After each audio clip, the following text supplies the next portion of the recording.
Hello. Hello. अरे यार सानिका, कुठे आहेस तू? नुसता मी गोल गोल फिरतोय.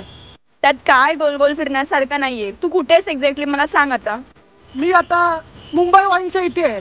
अच्छा तिथेच ना, मग आता एक काम कर, सरळ जा, तिथून राईट घे, तिथे तुला हरियाली बार भेटेल.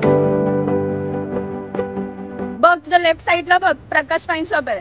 हा तिथून लेफ्ट घे. त्या गल्लीच्या बाहेरच बस सर्कल आहे, त्या सर्कलला लागूनच अपना बियर शॉप आहे. दिसलं का? दिसलं दिसलं. हो. बरोबर बरोबर, तिथून लेफ्ट घे. घेतलाच ना लेफ्ट? हा. आता बघ मागच्या वेळेला बघ आपण रविराजला बसलेलो, हा तिथून राईट घे. हा परफेक्ट. आता तू आलाय जवळ. हा लेफ्टला बघ ती एक गल्ली आहे, तिथे पण लकी वाईन शॉप आहे. हा त्या गल्लीतच उभी आहे मी, ये.